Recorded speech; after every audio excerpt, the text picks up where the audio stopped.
buhay po mga ka-idol. Meron po tayo ditong nabiling mabilisang pampako mula sa online. Ito hindi siya baril at hindi siya kutsilyo bigay anuman, kundi ito'y mahalaga sa mabilisang paggawa.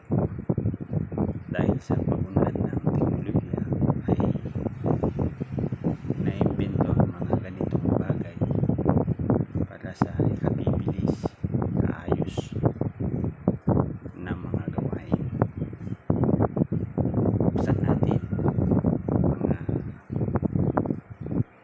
ka-idol kung paano magbukas. Ito yung buksan. Yan, dalawang buksan po ito. Taas lang yun. Ayan. Tapos sa kabila itaas lang. Ayan. Tapos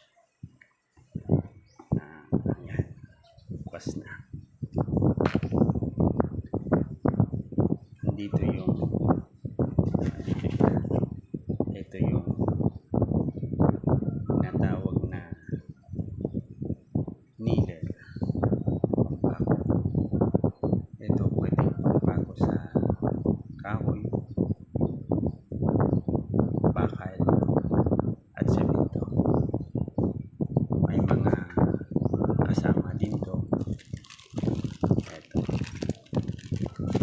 meron siyang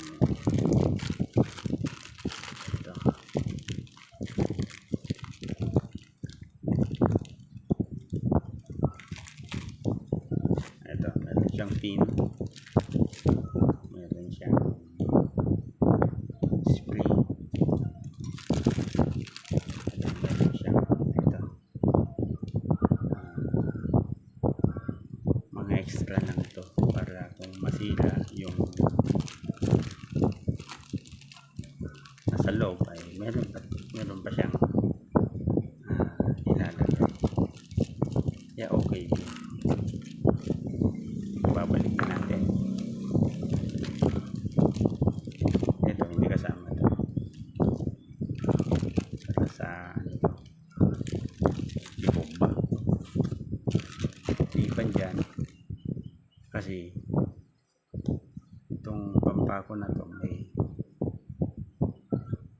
malakas, meron siyang palbura, kaya ito nilalagay ito sa ilong, hindi pala sa tenga, para hindi masisira yung pandinig.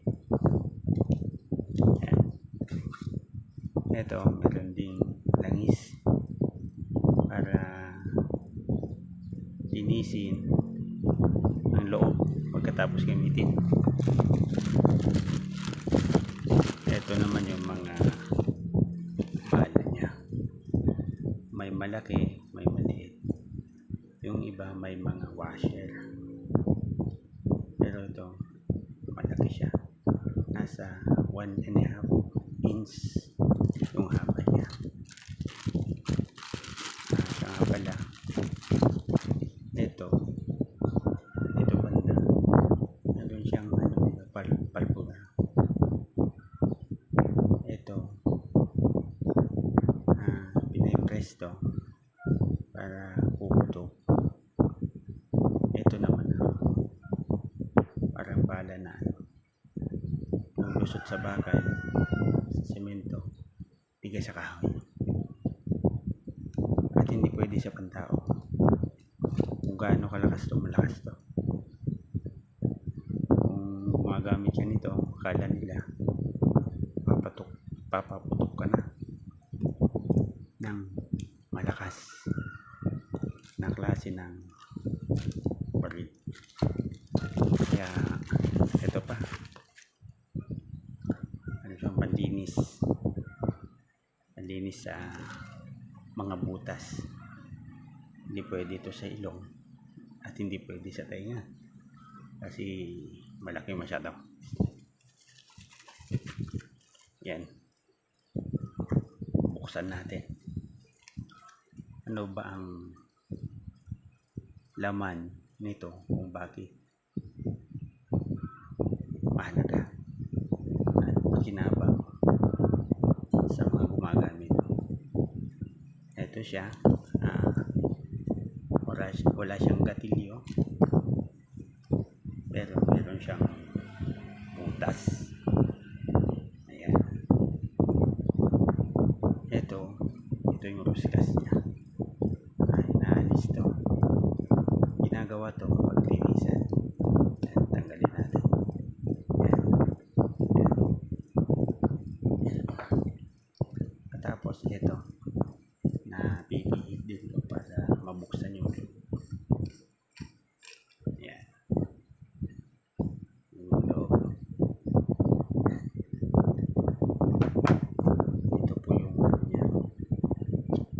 Ayan, isang bahagi, isang pyesa ng pako ito. Ayan, siyang butas. Kabila niya. Ayan, ito siya, yung loob niya. Ayan yung ayan. Ayan siyang konting butas dito. Tapos, paano pabuksan? Ito, meron siyang pitan dito. Buksan natin. Alamin natin kung ano nandito. Baka may pampasabog dito. Dahan-dahan lang. Kasi baka may tatalsik, may mawawala, hindi na siya gagana. At kung mapapansin nyo, yan, lumuluwag. Yan, dahan-dahan lang. Yan. Ayun, meron siyang spring. Yan. May butas din doon. Ito din, meron din butas. Bakit kaya may butas? Yan ang alamin natin. Tapos ito, kung natin tanggalin, ito siya. Yan, may spring siya dito. Yan po yung loob niya. Yan. Ayan, kita nyo po. Ayan yung loob. Pwede pa nating tanggalin, pero baka yan na talaga. Yan po yung loob. Yan, kabaha-bahagi na. Ayan, kung paano natin ilagay. Yan, lagay natin. Bago natin lagay, lagyan natin ng langis. Kasi pagkakalawangin, hindi nagagana. Dito yung langis niya. Patakan lang ninyo. Ayan, pati yung langis yan, tumigas na.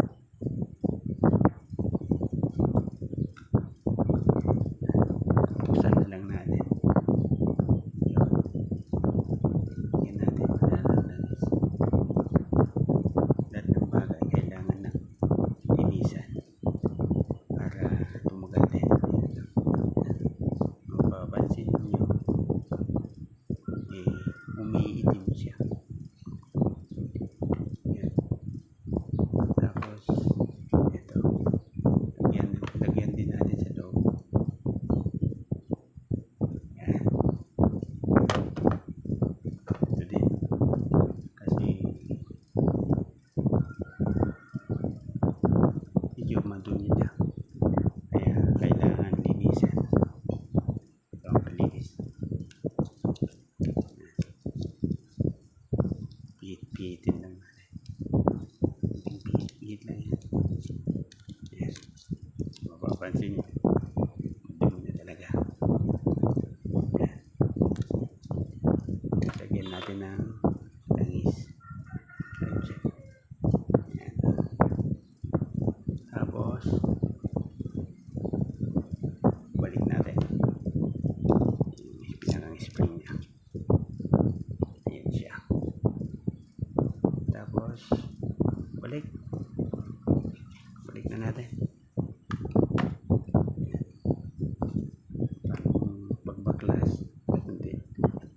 magbabaklas kayo, dapat alam nyo, tandaan kung paano binaklas. Kasi kung hindi nyo matandaan, hindi nyo may babalik. Yan. Yun o, medyo umano na yung langis. Yan. Punasan natin. Gamit ang basahan. Para kikintab naman. Katapos, ito, higin natin ang langis. Para hindi siya palawangin. Yan, pinagyan natin ng langis. Kasi kung kakalawangin, kasi bakal to, eh, hindi gagana yan kapag kakalawangin. Ayan, tapos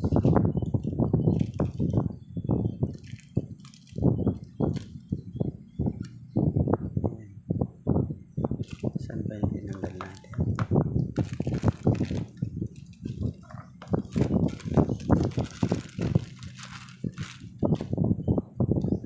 Ang bina natin, ito, lagay na natin ito. Ayan, bago natin lagay, lagyan natin ang langis. Mahalagang langis.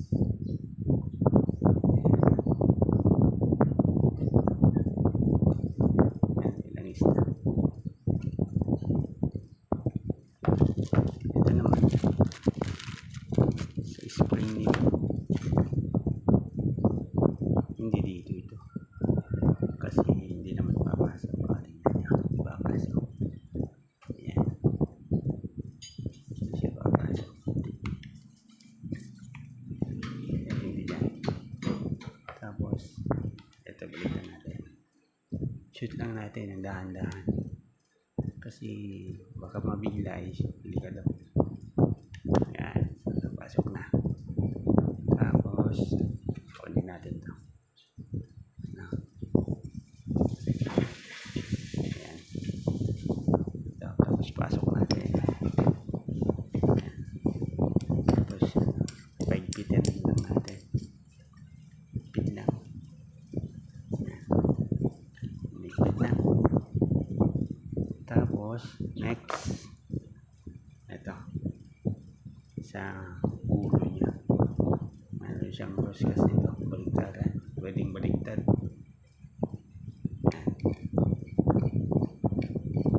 Bali-baligtad mo yan. Yan na yan. Yan, okay na. Yan. Naibalik na ba sa dati? Ganun lang po yung paglinis dito. Punas-punas. Yan, kumikintab na kasi matunis na. Yan. Kaya yung mga hindi nalalangisan dyan, langisan nyo. Kalawangin. Kinalawang yan. Delikado yan. Yung mga hindi nadidiligan, ay nalalangisan, dapat langisan nyo. Asan pa? Paano ilagay yung pala? Baba na. Ito po yung bala nito. Okay, wala namang butas dito. Wala namang siyang gatilyo. Yan. Pero may butas dito. Yan. Ito, lagay lang dyan. Yan. Yan. Papasok yan. Yan. Dyan yan. Kasi, ito siya. Gagalaw yan. Ayan. Didiin lang natin sa bagay. Bawa ito. Itong kutsilyo. Ayan. Lalagay yan. Diin lang natin yan. Yan. Diin. Pero dapat nakababa. Ayan. Baba yan.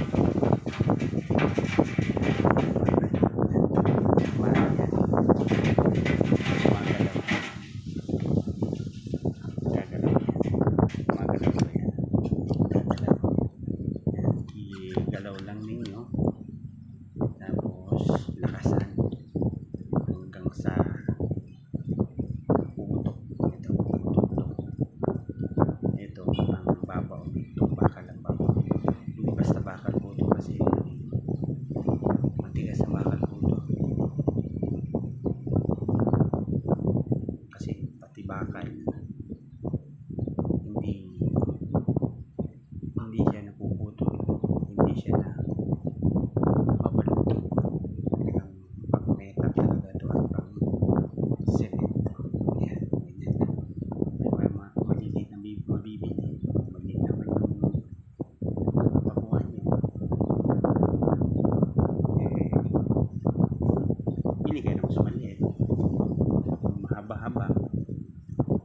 matibay, ang gusto nyo, malalim ang pagkabaon, ito ang bilhin nyo.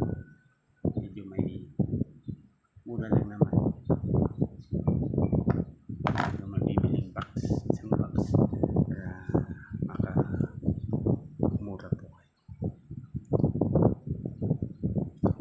Ayan. So, okay na. Ibalik na natin. Siya nga pala, di pa nyo ako kilala. Huwag magpapakilala sa inyo. Ako si Mr. G. Ayan. G na lang tawag nyo sa akin. Wala, hindi naman mahaba-haba. Kasi yung pangalan ko baka matakot pa kayo. Ito yung aking munting channel. Kung pwede, mag-subscribe na din po kayo. At pindutin ang notification bell para kung may akong i-upload, ma-update kayo at mapanood nyo yung aking munting video. Salamat po na napakarami sa inyo sa pagtsatsaga sa pagpanonood sa aking munting channel. Ayan. So, pabalik na natin. Ayan. Ayan. Ito, balik na natin sa ating lalagyan. Tapos yung gamitin, ayusin. Kasi kung may asawa kayo at hindi maayos yung ginawa nyo, yung paggawaan, sabi nga sa Ilocano, nakawaralatan, agungit da, kapsat. So, isinop tayo, iayos natin ang lahat para lahat ng bagay maayos. Yan, matutuwa si Mrs. Siya man ay darating na. Yan. Ito, nakalimutan natin. Hanggang dyan, mga ka-idol. At muli, salamat sa inyo. Ito yung pang ilong pang sa tenga para hindi kayo mabingi kasi malakas ay yung